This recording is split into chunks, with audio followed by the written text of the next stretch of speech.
എല്ലാ ജില്ലകളിലും പേര് വന്നിരുന്നു.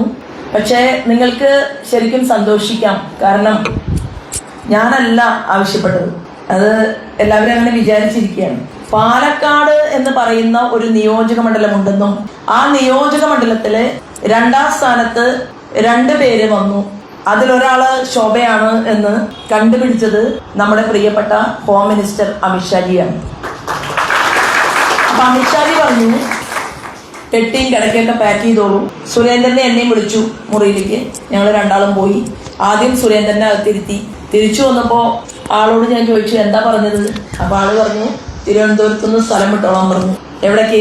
വെറും 89 വോട്ടിന് പരാജയപ്പെട്ട മഞ്ചേശ്വരത്തേക്ക്. അപ്പൊ ആള് പറഞ്ഞാൽ പിന്നെ അതിന് മറുവാക്കില്ല. കാരണം രാഷ്ട്രീയത്തിലെ ചാണക്യനാണ്. അതുപോലെ അടുത്ത ഊഴം എനിക്കായിരുന്നു. അപ്പൊ എന്നെ വിളിച്ചു. അപ്പോ അതിനു മുൻപ് ഞാനൊരു കലണ്ടർ പ്രിന്റ് ചെയ്തിട്ടുണ്ടായിരുന്നു. ഒരു കലണ്ടർ എന്ന് പറഞ്ഞാൽ എല്ലാ മാസങ്ങളും എഴുതിയിട്ടുള്ള ഒരു കലണ്ടർ. അപ്പൊ അത് അമിത്ഷാജിയെ കൊണ്ട് ഉദ്ഘാടനം ചെയ്യിക്കാം എന്ന് വിചാരിച്ച ഒരു കലണ്ടർ ഞാൻ കോർ കമ്മിറ്റി മീറ്റിംഗ് നടക്കുമ്പോൾ അടുത്തു കൊണ്ടുപോയി കാണിച്ചു. അപ്പോൾ പറഞ്ഞു, ഇതിനിപ്പോ സമയം വരും എന്ന് പറഞ്ഞു ഈ കലണ്ടറിന്. അപ്പോൾ സംസ്ഥാന പ്രസിഡന്റിന്റെ മുറിയിൽ ഇരുന്നോളാൻ പറഞ്ഞു, ഒറ്റയ്ക്ക്. അപ്പൊ രണ്ടാമത് എന്നെ വിളിച്ചപ്പോൾ പറഞ്ഞു, ഈ കലണ്ടർ പാലക്കാട് ആവശ്യം വരും എന്ന് പറഞ്ഞു. അപ്പൊ എനിക്ക് കാര്യം മനസ്സിലായി.